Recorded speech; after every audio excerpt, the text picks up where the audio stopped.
Hi, Katie. How are you today? Hey, Nicole.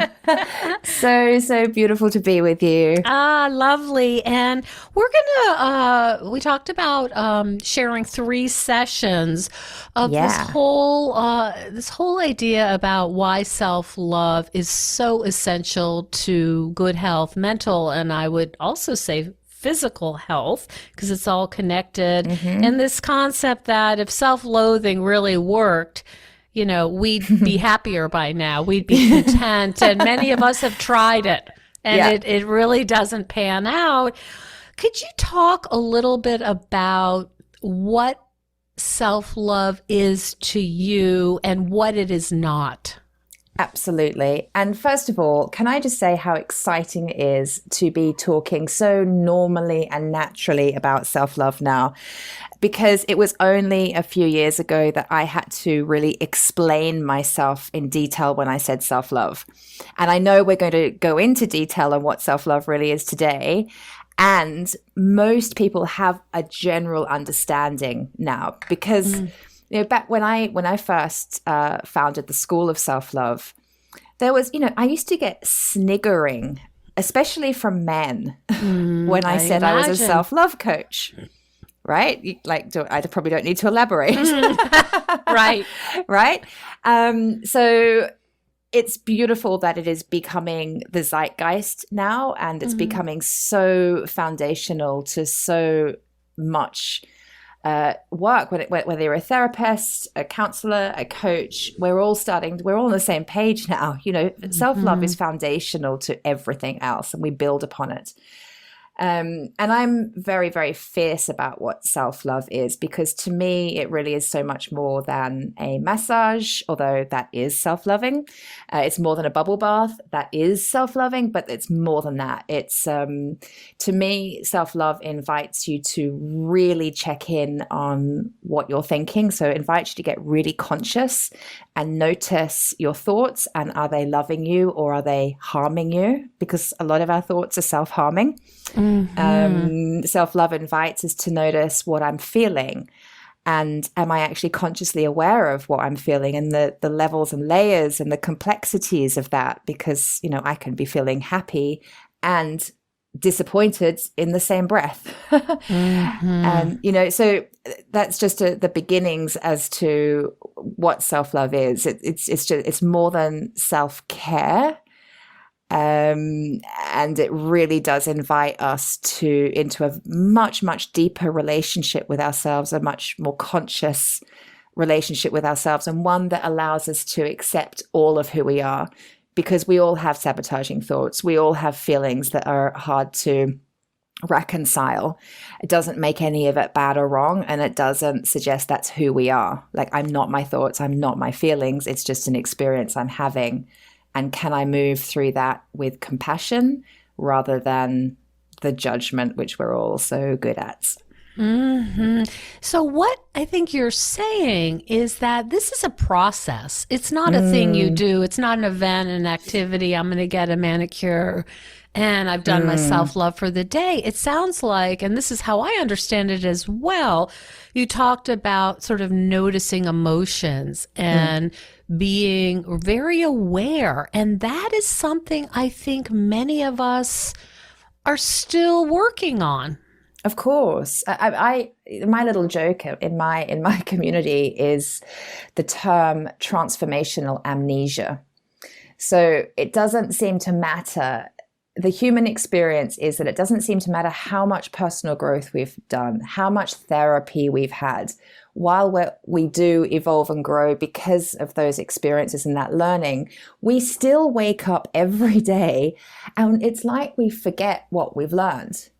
Like, I wake up Mm. every day and I still have to check in and ask myself, well, how do you feel, Katie? And what do you need? And notice my thinking. And am I being kind to myself, or am I being harsh on myself? Like, it genuinely every single day is something that I have to practice. Self-love is a practice. And Hmm it's not, I mean, it sounds like it's a bit of a cheesy, car bumper sticker, but self-love is a journey. It's not a destination. Mm-hmm. And I think what you're saying, I'm sure there are people who are so evolved that this doesn't apply to them. I don't, right. Not the majority of us. Well, that is for sure. But I think what you're saying is the default is I'm not good enough. Yes. I'm not, smart enough. I'm not talented, whatever, that we always have to be, it's sort of like what's the word I'm looking for? Like we're always just making sure we don't slip back into, I don't look like this, especially at midlife and over.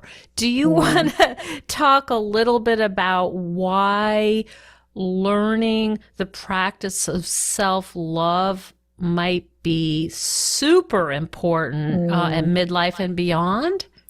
Yeah, absolutely. Because, I'm 47 and for some reason, there's something, for me personally, there's something about being in my 40s, and I work with women predominantly who are in midlife, so their 40s, 50s, 60s.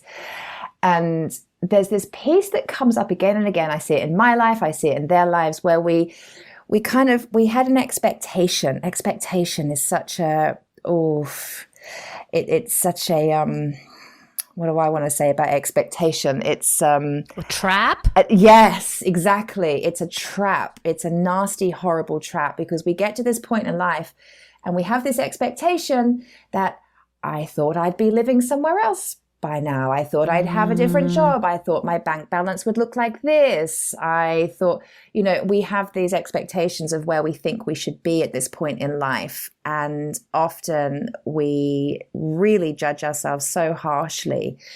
And self-love invites us to have incredible depths of compassion and kindness for ourselves, and to recognize how far we have come and all that we have achieved, because we're not very good at congratulating ourselves on what we've achieved and where we've come from and what we've overcome. And, and there's the comparison trap as well, especially at this point in life. I guess you could say it at any point in life, but I'm noticing more and more there's something about midlife and that conscious awareness of, I'm halfway through my life. Mm-hmm. If I'm fit and well, I'm halfway through my life. And the habit could be to only notice what you haven't done, what you haven't achieved, where you haven't got to yet. And self-love invites you to be way more compassionate and kind to yourself and acknowledge how far you have come. So what would that look like if, I'm saying, wow, my body's changing, even though I'm a regular exerciser and I'm pretty healthy eater, I'm still post-menopause and things look really different. They really do. I guess you could do plastic surgery every year, but it starts looking pretty funny, and biology always wins, So like what would that kind of self-talk look like if you're starting to say, oh, wow, I'm putting my tennis skirt on and that does not look like those are not the legs of a 25-year-old woman. What do you say? Do you know what? If it were me looking in the mirror, and I do look in the mirror, and I quite often think, oh, you don't look like, because I used to do bikini modeling. Okay. Right. Oh, goodness. So I'm not, honestly, like that's a high bar. And now I'm 47. I do not have a bikini body anymore, not like I did when I was in my 20s. And you've had a baby. And I've had a baby. And life happens.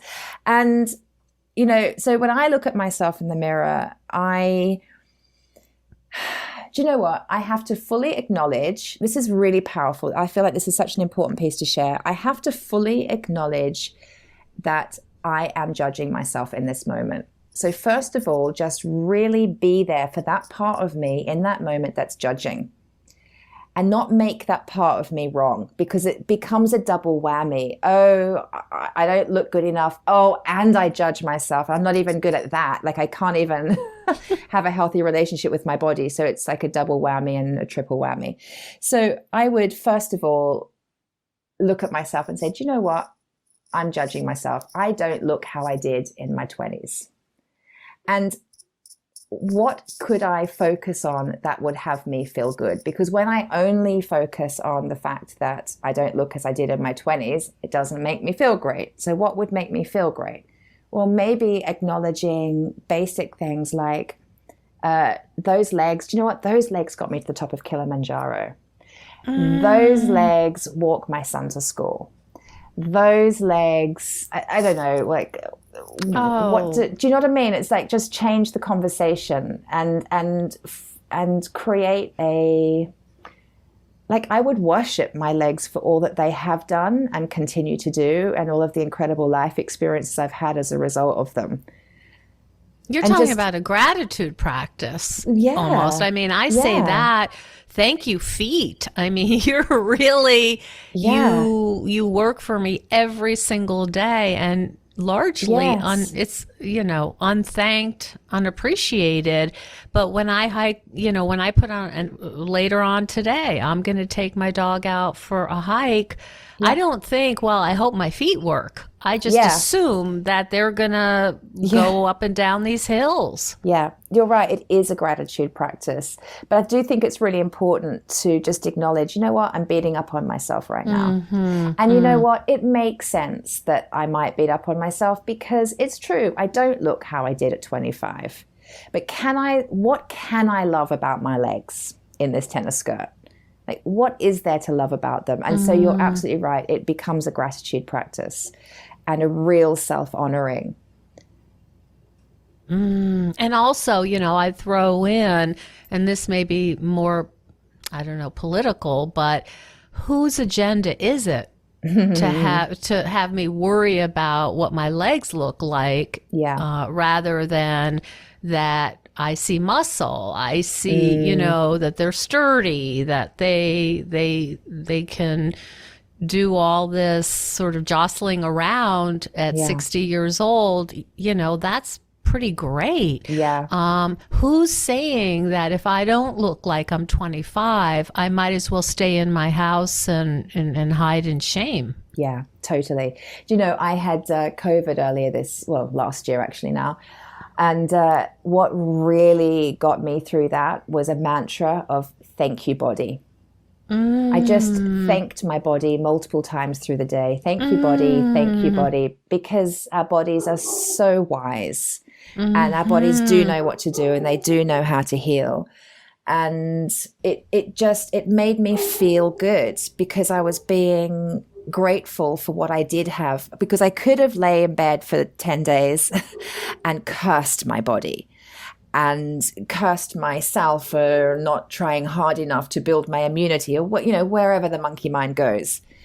But by choosing to love my body and thank my body, it made the experience easier, and I swear I moved through it easier as a result. Absolutely. I mean, you're hacking your nervous system there, right? You're in healing. You're putting yourself in healing mode. Your body cannot heal in stress mode. Right. It just doesn't. Those two things don't go together. So you were really tapping into the biology of healing. The other thing I'd like to just say is, sometimes you can say, or I'll speak for myself, thank you, body, while still a little part of you is like, damn, I wish I didn't have cellulite. But you can still, it doesn't have to be this perfect, pure, all loving all the time, because that's also unrealistic. Yeah, totally. I mean, look, calling a spade, I miss my 25-year-old body. I did love it. I do. I didn't appreciate it then, that's for sure. And that's okay. And that's okay. So can I hold that one truth, I miss my 25-year-old body, and can I hold the other truth, that I'm super grateful for this incredible body that I've got, that's got me to this point in my life and birthed a child, and allows me to, I've just started weightlifting at the gym, and I'm doing that for future Katie, because future Katie, when I'm in my 70s and 80s, will look back with gratitude at 47-year-old Katie, who was building her bone density and bone strength. That's right. It's really important. That's self-compassion. would you suggest that then? I know we wanted to leave our listeners with some really simple experiments to play with and to try.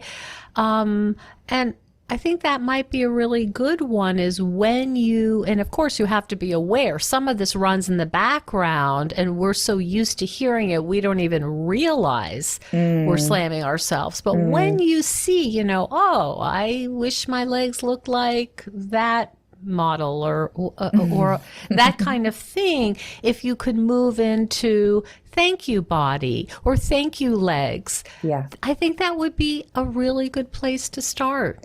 Because it's a pattern interrupt, and it's having you get into the practice. And remember, self-love is a practice, and we're building the muscle of self-love every single day through the practice. So it's that practice of getting consciously aware of noticing that because we think on autopilot, a lot of women and men will be thinking horrible things about their body and not even really noticing. And it's become so normalized to beat up on themselves and give them a hard time about how they look. They don't even notice that they're doing it. And then they wonder why they feel rubbish as a result, because we feel our thinking. So developing a practice of looking in the mirror with conscious awareness and notice the voice that sparks up and has you compare yourself to somebody else or judge the cellulite or whatever the pieces that you're looking at and judging. And just choose to stop. Just in that moment, stop. I'm going to love myself enough to not harm myself with those thoughts. That's not kind. I would never speak to somebody else the way I speak to myself. And instead, I'm going to choose gratitude. And I'm going to choose to be grateful for that part of my body. A beautiful practice is to just look in the mirror and look deep into your own eyes and say, I love you. I mean, it takes some practice for some women. I think that might be on session 2 or 3, Katie.